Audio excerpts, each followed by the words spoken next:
Secara serempak mereka yang semula bersimpuh di hadapan Sultan Demak langsung berdiri meninggalkan balairung kesultanan. Mereka segera mempersiapkan segala keperluan untuk menopang titah dan tugas berat yang dibebankan dari Baginda Sultan. Raden Patah gembira karena hasrat dan keinginannya untuk memiliki masjid agung akan segera dipenuhi oleh para wali. Baginda merasa bangga bahwa perintah yang pada dasarnya bukan sembarang perintah, melainkan ajang adu kesaktian dan uji coba kepatuhan serta keampuhan, dijalankan dengan tanpa banyak komentar dan keluhan oleh keempat wali yang dihormatinya. Akan tetapi, muncul juga keraguan di hati Baginda. Mungkinkah keempat wali itu sanggup membawa 4 batang jati besok siang? Sejarah telah membuktikan bahwa hal itu harus terjadi. Takdir seakan memihak pada keempat wali. Itikat baik mereka seperti diharapkan oleh Raden Patah pada waktunya menjadi kenyataan atas ridho Gusti Allah. Keempat wali itu dengan kesaktian masing-masing hanya dalam 1 hari 1 malam telah sanggup menembus hutan belantara pohon jati. Bahkan mereka berhasil membawa pulang batang kayu jati sesuai keinginan Sultan Demak. Siang itu juga, setelah berpamitan dengan Sultan Demak, tanpa pikir panjang, Sunan Gunung Jati pergi menuju ke arah barat. Sunan Bonang mengambil arah selatan. Sunan Giri pergi menuju ke arah timur. Sementara itu, Sunan Kalijogo yang paling akhir di antara sederetan para wali songo merasa bingung. Berbeda dengan kedua gurunya, yaitu Sunan Bonang dan Sunan Gunung Jati yang telah lama pergi. Untuk beberapa saat lamanya ia masih berdiri kebingungan karena belum mampu menentukan ke arah mana langkah kakinya harus ia bawa. Lama sang wali termenung. Kemudian ia berjalan berputar-putar di luar keraton.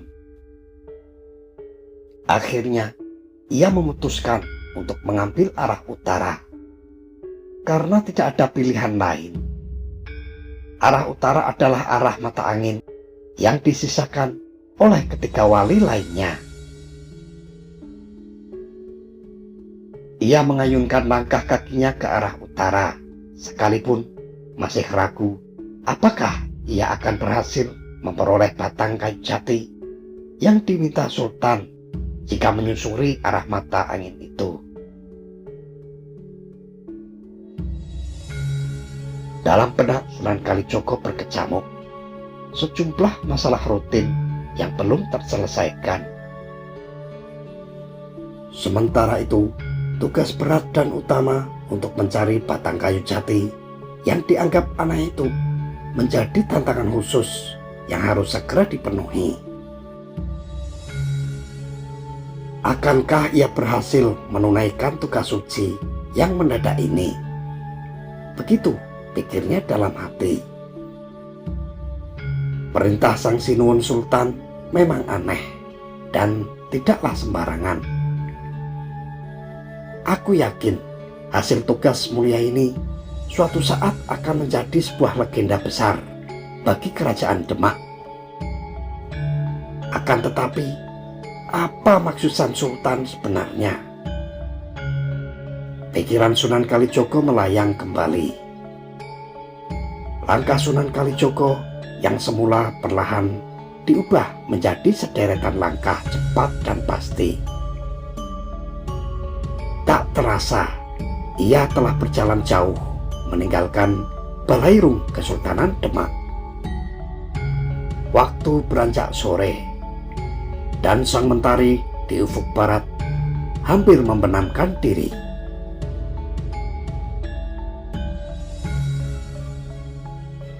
Sunan Kalijogo tiba di tepi sebuah hutan lebat yang terletak di pinggir dusun Pamantingan. Sementara itu, Sunan Gunung Jati, Sunan Bonang, serta Sunan Giri yang berjalan menuju arah mata angin sudah tidak tampak lagi langkah dan bayangan mereka.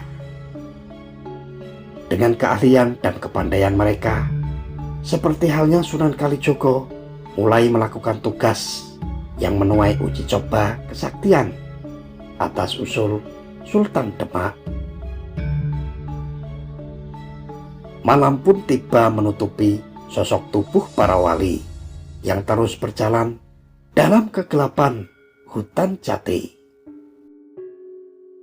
Sunan Kalijogo pun mulai menembus semak-semak lebat hutan Pamantingan yang terkenal angker. Sepeninggal dari keraton Demak, Sunan Kalijogo yang suka berjubah panjang dengan ikat kepala serba hitam itu sesungguhnya merasa ragu dengan tujuannya ke arah utara. Keraguannya terus berlarut hingga tiba di dusun Pamantingan yang terletak di dekat kota Jepara sekarang. Arah utara yang ia tempuh merupakan arah mata angin yang disisakan oleh ketiga wali. Bagi pemuda gagah, elok, rupawan, dan bertubuh langsing ini tidak ada pilihan lain. Dusun Pamantingan bukanlah nama asing bagi Sunan Kalijogo. Sebelum mendapat tugas itu, ia telah sering pergi ke hutan itu untuk tirakat. Saat itu Pamantingan terkenal sebagai daerah yang dianggap keramat oleh banyak orang di sekitar keraton Demak. Pamantingan juga bukan sekedar hutan lebat yang biasa dijarah Sunan Kalijogo. Akan tetapi, terdapat misteri kegaiban tersendiri. Disitulah konon jemaah Nyai Roro Kidul sering menampakkan wajah kepada Sunan Kalijogo ketika sang wali sakti ini tengah menjalankan tapa atau meditasi. Langkah Sunan Kalijogo untuk mencari batang kayu jati telah membuat suatu legenda tersendiri bagi Nusantara yang hidup di zaman modern. Bermula dari titah Sultan Demak itu pula, sejarah Masjid Agung Demak beserta segala keunikannya yang bersifat khusus mulai berawal. Dikisahkan, Sunan Kalijogo sudah lama sampai dan berada di hutan Pamantingan. Akan tetapi, sang wali masih belum juga menemukan batang kayu jati yang dicari. Sultan Demak memerintahkan keempat wali, termasuk dirinya, untuk memperoleh batang jati yang punya garis tengah sekitar 1 meter berukuran panjang. Kiranya titah sang sultan memang tidak semudah itu. Batang-batang pohon yang terdapat di hutan sebagaimana ditemukan hanyalah batang-batang pohon sebesar pelukan 2 tangan manusia, kira-kira 60 cm hingga 80 cm.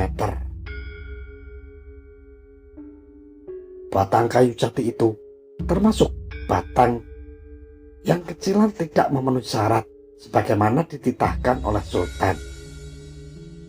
Lalu, kemana Sunan Kalijogo dan ketiga wali harus mencari kayu itu dalam waktu singkat malam itu juga? Dengan hati dan pikiran yang masih diliputi keraguan, akhirnya Sunan Kalijogo pun mengurungkan niat untuk terus mencari batang kayu jati ke dalam hutan.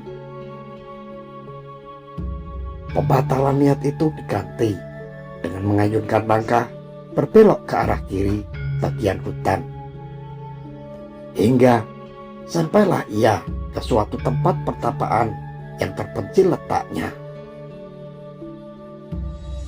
Maksud Sunan Kalijogo ke tempat suci di Pamantingan itu untuk tirakat terlebih dahulu, sebagaimana sering dilakukannya sebelum melaksanakan tugas kenegaraan atau tugas berat. Sang wali pun datang ke sana untuk mencari petunjuk arah mana yang harus dia tempuh agar tidak salah dan terlambat. Pamantingan merupakan salah satu dari sekian banyak tempat suci yang sering dikunjungi oleh Sunan Kalijogo.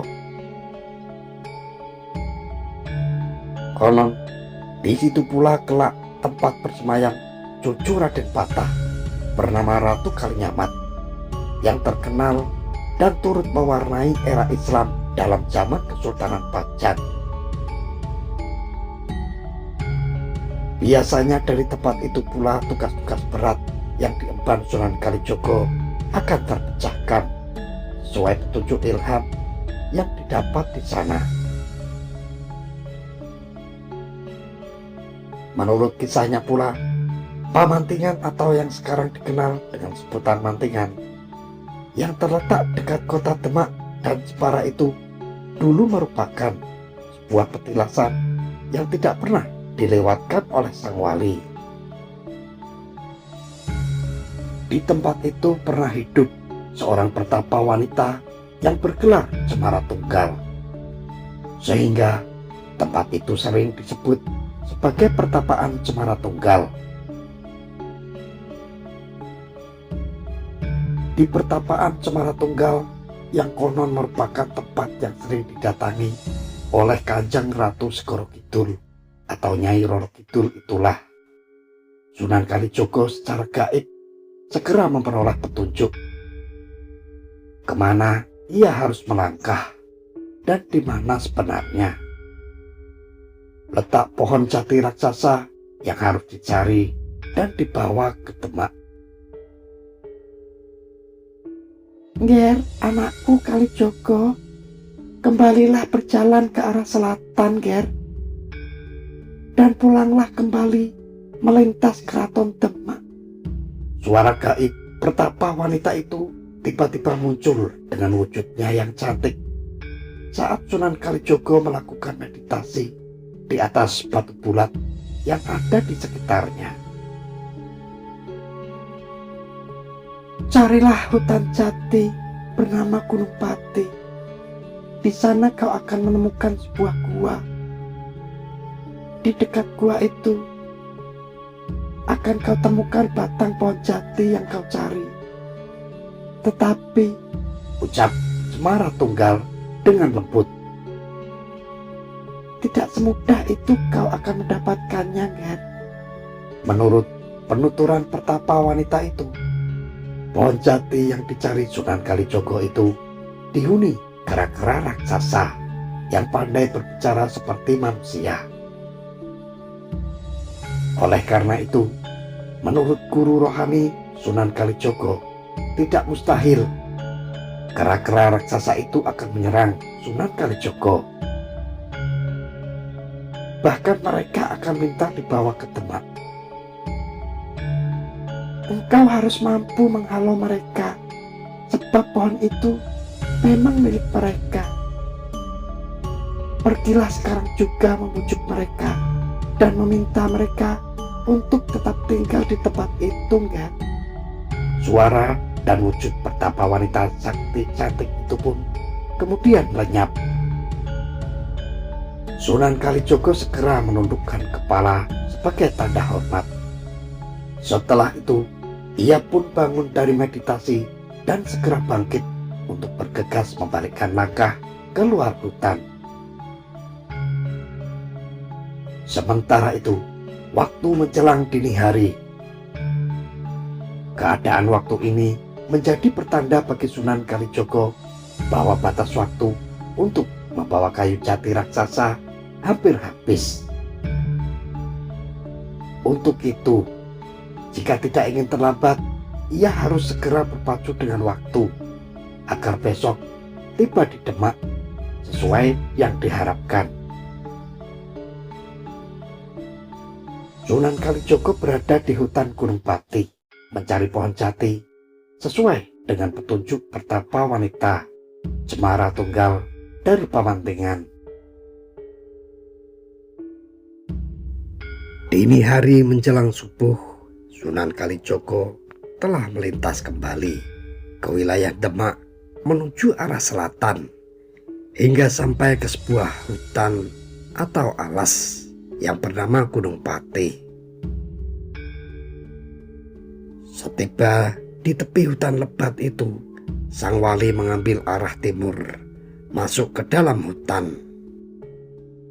Setelah ratusan meter melangkah, sampailah wali ke-9 ini ke mulut gua, sesuai isyarat meditasinya. Mulut gua yang berbentuk landai itu dikelilingi air jernih, serta irama yang berisik dari sejumlah kera yang bergelantungan di pangkal dahan jati. Apa yang dilihat dan ditemukan Sunan Kalijogo di sekitar gua itu mempunyai gambaran yang persis sebagaimana diungkap pertapa Cemara Tunggal. Sunan Kalijogo sempat terpana. Kemudian ia berjongkok di atas bebatuan terjal sambil membasuh muka dengan kedua belah telapak tangannya di atas air yang jernih dan segar. Wajahnya yang penuh dengan peluh dan keringat akibat perjalanan panjang tampak menjadi bersih. Kesegaran pun muncul di sekitar wajahnya. Dan dengan tenang, sang wali mengusap-usap wajahnya.